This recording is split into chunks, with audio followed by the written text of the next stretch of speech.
नमः परमहंसास्वादितचरणकमलचिन्मकरन्दाया भक्तजनमानसनिवासाय श्रीरामचन्द्राय यत्र यत्र रघुनाथकीर्तनं तत्र तत्र कृतमस्तकाञ्जलिं बाष्पवारि परिपूर्णलोचनं मारुतिं नमत राक्षसान्तकं सीतानाथसमारम्भां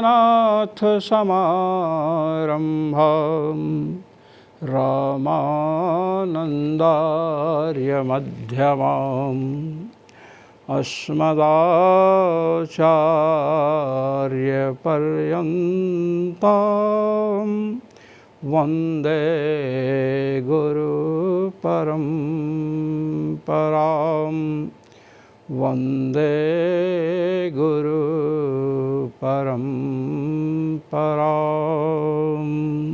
सर्वेश्वरश्रीरघुनाथो विजयते तराम। आज हम कठोपनिषद के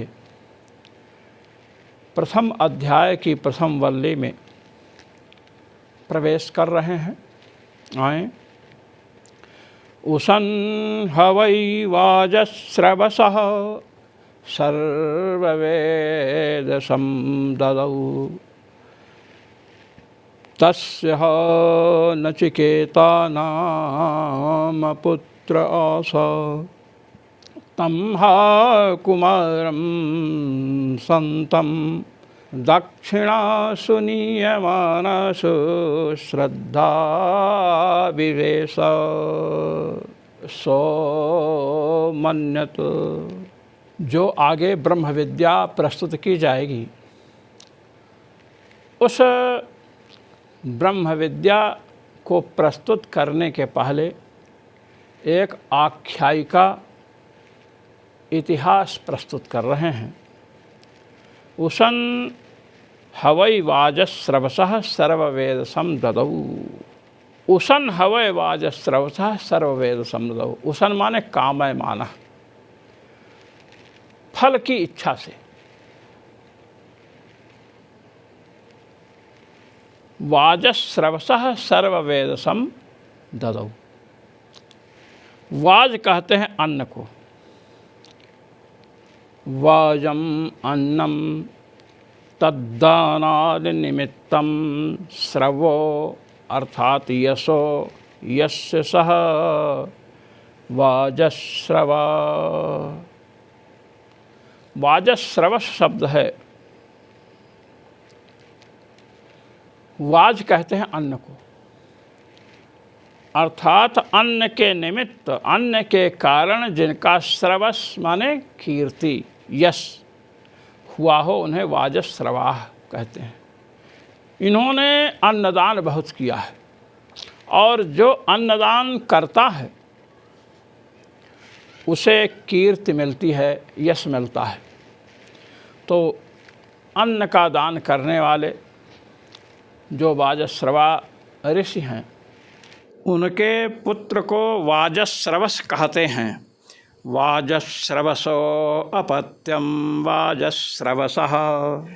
इन वाजस्रवस ने कामना की पूर्ति के लिए अपने मनोरथ के सफल होने के लिए विश्वजित नाम का एक यज्ञ किया।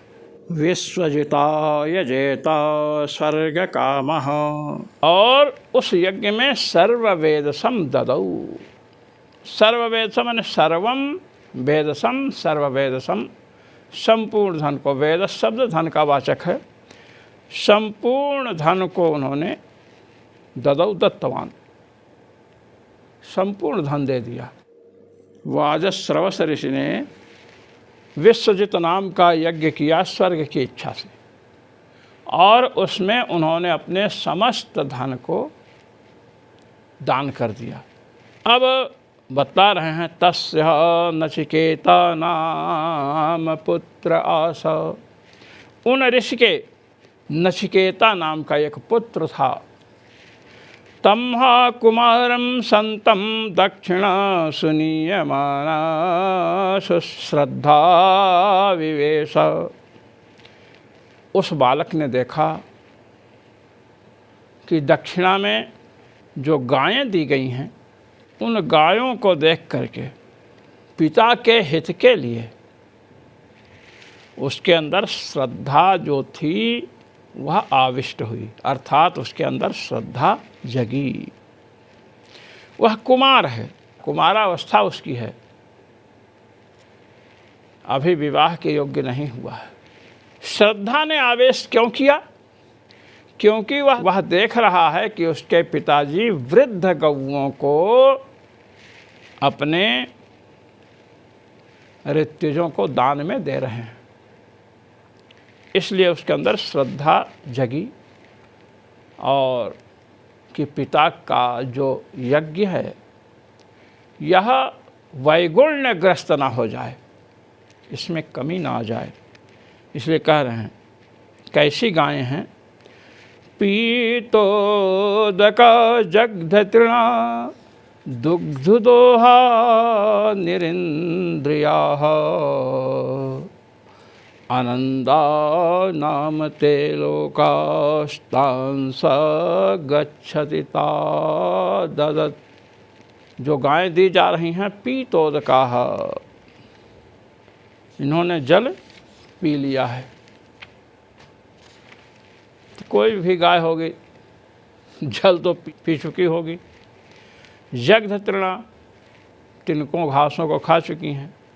दुग्ध दोहा, दुग्ध का दोहन हो चुका है।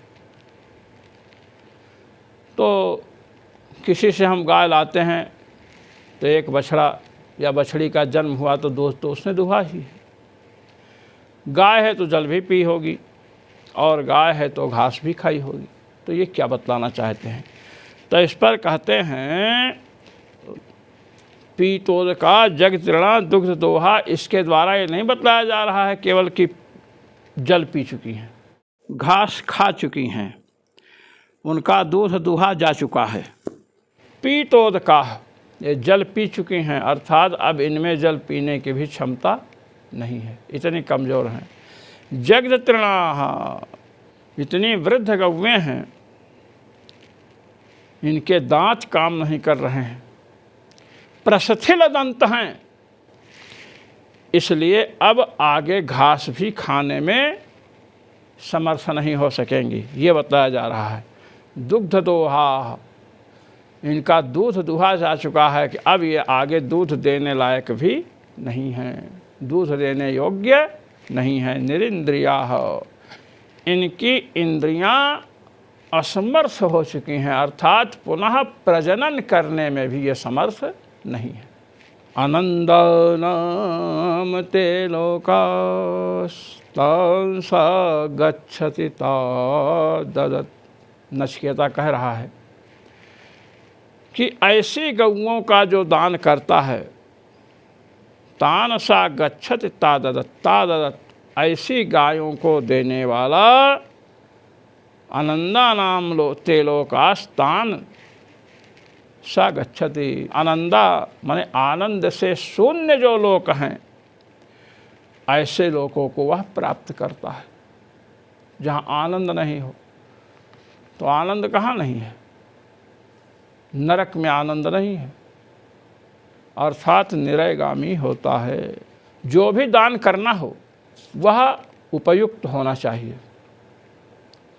लोग पूजा कराते हैं,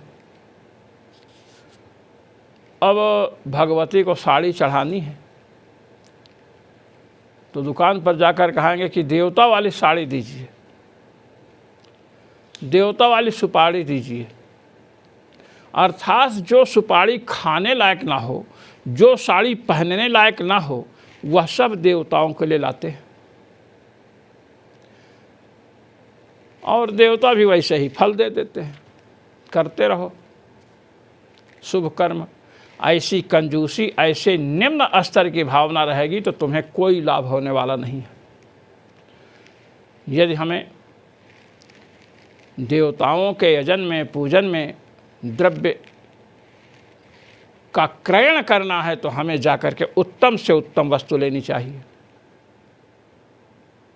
ऐसी साड़ी हो, ऐसा वस्त्र हो जिसे हम अपने प्रेमी को धारण करा सकते हैं, प्रेमास्पद को धारण करा सकते हैं, तब देवता भी प्रसन्न होंगे, क्योंकि भावना सुंदर है।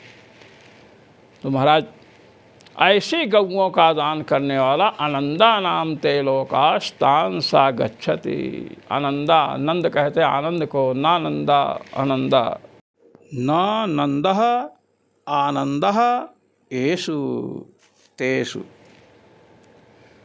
जिनमें आनंद नहीं है ऐसे लोकों में वह व्यक्ति जाता है, ये बताया। अब नचिकेता अपने पिताजी के समीप पहुँचे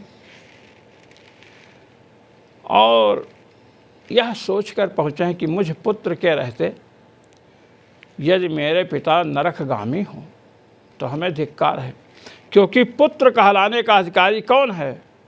पुत्र नामकात् नरकात् त्रायते रक्षति इति पुत्रः। पुत्र कहते हैं एक नरक विशेष को जहाँ माता पिता जाते हैं। पुत्र नामक नरक से जो रक्षा करता है उसे पुत्र कहते हैं। और ये बात पहले बतलाई जा चुकी है। तस्य नचिकेता नाम पुत्र आस। महर्षि वाजस्रवस के नचिकेता नाम का पुत्र था। तो अब पुत्र है। वृद्ध गौओं का दान देने से पिताजी नरक चले जाएं तो हमें पुत्र शब्द की निरुक्ति चरितार्थ कैसे होगी? इसलिए नचिकेता से रहा नहीं गया। कुमारावस्था है, महाराज पिता के समीप पहुंच गए। सहोवाच पितरम, उन्होंने पिता से कहा, पिता से निवेदन किया। तत्कस्मै मां दास्यसीति। तत् अर्थात तात, हे पिता आप मुझे किसको देंगे? आपने तो अपना सर्वस्व दे दिया, गौओं का भी दान कर दिया और धनों में पुत्र रत्न, पुत्र को रत्न कहते, पुत्र रत्न की प्राप्ति हुई, तो मैं पुत्र रत्न हूँ, आप मुझे किसको देंगे? ये प्रश्न किया, पूछा। द्वितीयम तृतीयम, दूसरी बार पूछा। पहली बार पूछा तो पिताजी ने ध्यान नहीं दिया। महाराज दूसरी बार पूछा तो दूसरी बार पूछा तो अभी पिताजी ने ध्यान नहीं दिया। तृतीयम, पिता के द्वारा उपेक्षा की गई इसके उत्तर देने की। फिर तीसरी बार पूछा, कस्मै मां दास्यसि, आप मुझे किसे देंगे? जब तीसरी बार इसने प्रश्न किया तब पिता को क्रोध आया कि बालकों जैसी चेष्टा इसकी नहीं है। इसलिए क्रुद्ध होकर के बोले, तम होवाच मृत्यवे त्वददामीति। पिताजी बोले क्रुद्ध होकर, मृत्यवे त्वददामीति, मैं तुझे मृत्युदेव को दे रहा हूँ, यमराज को दूंगा। इस प्रकार पिता ने क्रोध में आकर के कह दिया। जब पिता ने इस प्रकार कहा कि मैं तुझे यमराज को दूंगा, तो वह पुत्र एकांत में बैठ करके विचार करने लगा। क्या विचार कर रहा है? बहुनामे प्रथमो बहुनामे मध्यमः किंस्विद्यमस्य कर्तव्यं यन्मयाद्य करिष्यति। जब पिता ने कहा कि मैं तुम्हें मृत्यु को प्रदान करूंगा, तो नचिकेता को मृत्यु से भय नहीं हुआ। मृत्यु का ना तो भय है और ना मृत्यु के होने के कारण शोक ग्रस्त हुआ। शोक भी नहीं हुआ कि मेरी मृत्यु होगी, शोकग्रस्त हो जाए। भय और शोक दोनों उससे निकल चुके हैं। ऐसा नचिकेता पिता से कह रहा है। बहुनामे प्रथमो। यमराज की ओर जाने वाले तो बहुत से प्राणी हैं, उनमें मुझे प्रथम समझो। जो जाने वाले हैं उनमें सब मैं सबसे आगे रहूँगा, प्रथम रहूँगा। बहुनामे में मध्यमः, अथवा बहुत जाने वाले प्राणी हैं तो उसमें आप मुझे मध्य में समझिए। जो आगे गए हैं और जो बाद में जाएंगे उनमें मैं मध्य में हूँ। बहुनाम एमे प्रथमः, जो चल रहे हैं यमराज की ओर उनमें मैं सबसे आगे हूँ। और बहुनाम एमे मध्यमः, जो लोग चले गए हैं और जो लोग भविष्यत काल में जाएंगे, भूतकाल में चले गए और भविष्यत काल में जाएंगे, उनमें मैं मध्य में हूँ, बीच में हूँ। मैं अब जा रहा हूँ, मुझसे पहले भी लोग जा चुके हैं, मुझसे बाद में भी। मुझे कोई भय या शोक नहीं है। किंस्विद्यमस्य कर्तव्यम यन्मयाद्य करिष्यति। किंचिद यमस्य कर्तव्यम, यमराज का मुझसे क्या कार्य सिद्ध हो सकता है? क्योंकि यमराज तो ब्रह्म विद्या के आचार्य हैं, पूर्ण काम है, उन्हें कोई कामना नहीं है, तो मेरे द्वारा उनका क्या कार्य सिद्ध होगा? यन्मयाद्य करिष्यति। किंचिद यमस्य कर्तव्यम, यमराज का क्या कार्य है मुझसे? यन्मयाद्य करिष्यति, यन माने जिस कार्य को, मया मेरे द्वारा, अद्य आज, करिष्यति पिता कराएंगे, कराना चाहते हैं। यमराज तो पूर्ण काम है, ब्रह्म विद्या के आचार्य हैं, इसलिए उनका कौन सा ऐसा कार्य है जिसे पिताजी मेरे द्वारा सिद्ध करना चाहते हैं, ये सोच रहा है। पिता तो चिंतित हैं, क्योंकि सर्वगुण संपन्न पुत्र को मैं तुम्हें यमराज को दूंगा, ऐसा कथन पिता ने किया है क्रोध में आकर के। इसलिए बड़े चिंतित हैं कि मैं मृत्यु के मुख में अपने पुत्र को कैसे झोंक दूं। शोकग्रस्त पिता को देख करके नचिकेता ने पुनः कहा, अनुपश्य यथा पूर्वे प्रतिपश्य तथा परे, सस्यमिव मर्त्यः पच्यते सस्यमिवा जायते पुनः। छठा मंत्र है। अनुपश्य, आलोचय, विचार कीजिए। पिताजी आप विचार कीजिए। यथा पूर्वे, जैसे पूर्व में हमारे पितामह आदि, पितामह प्रपितामह आदि जो है आचरण किए हैं। पूर्व में बड़ा उदात्त आचरण था, किसी ने अपनी वाणी से कुछ कह करके उससे अपने को विमुख नहीं किया। उसी परंपरा में पिताश्री आप विराजमान हैं।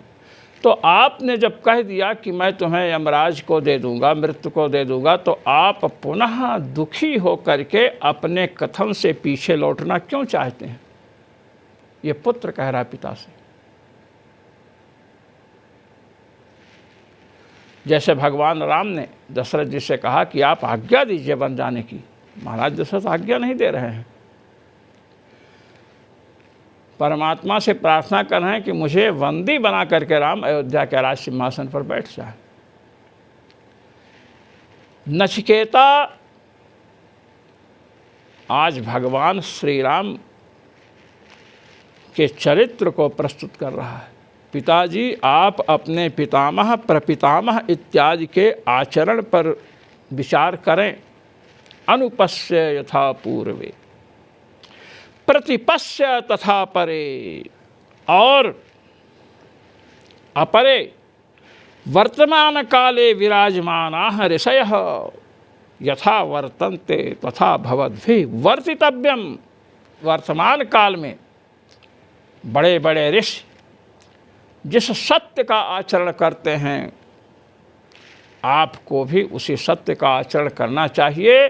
शोकग्रस्त होने से, अपने वचन से विमुख नहीं होना चाहिए। सत्य वचन से यदि आप विमुख हो जाएं, आप हमें मृत्यु को नहीं दें तो भी सस्यमिव मर्त्यः पच्यते, मर्त्यः सस्यम इव पच्यते। जैसे किसान की खेती, किसान ने धान लगाया, गेहूं लगाया, वो पक जाता है और एक दिन उसे काट दिया जाता है। ऐसे ही मर्त्यः, जो मरण धर्मा प्राणी है, वह सस्य धान आदि गेहूं आदि की भांति पच्यते अर्थात जीर्णो भवति, जीर्ण शीर्ण हो जाता है और अंत में मर जाता है। यदि आज आप मुझे यमराज को देने की बात कह करके उससे पीछे हट जाएंगे तो भी मैं अजर अमर तो नहीं हो पाऊंगा। तो फिर वचन से हटने से क्या लाभ है? पूर्वाचार्यों की, पूर्वजों की कीर्ति को मिट्टी में मिलाया जाए, संपूर्ण कीर्ति जो अर्जित कीर्ति है उसे धूल में मिला दिया, और मृत्यु के मुख से आप हमें बचा भी नहीं पाएंगे। ये बतला रहा है, सस्यमेव जायते पुनः। और जैसे खेती किसान के द्वारा पुनः उत्पन्न की जाती है, धान गेहूँ ये सब उत्पन्न किए जाते हैं, ऐसे ही जो प्राणी मृत्यु के मुख में गया है वह पुनः जन्म लेता है। श्रीमद् भगवद गीता में कुंती नंदन पार्थ से भगवान वसुदेव नंदन ने कहा, जातस्य ही ध्रुवो मृत्युर्ध्रुवं जन्ममृतस्य च।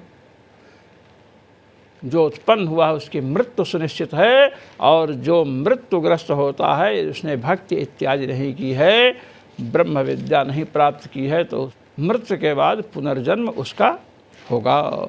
इस प्रकार नचिकेता ने अपने पिता को समझाया और अंत में कहा, माम प्रेषय यमाय, मुझे यमराज के समीप भेजिए। इस प्रकार कहा तो पिता अपने वचन की रक्षा के लिए उसे यमलोक भेजते हैं। अब यमलोक नचिकेता पहुँचेंगे, कैसे मृत्युदेव से उनकी भेंट होगी, इस रहस्य का वर्णन हम अग्रिम पाठ में करेंगे। जो मनीषी महानुभाव कठोपनिषद के पाठ में सम्मिलित होते हैं, उन सबको सर्वेश्वर श्री रघुनाथ जी की ओर से अनंतानंत आशीष और मेरी ओर से सादर सप्रेम। जय श्री राम।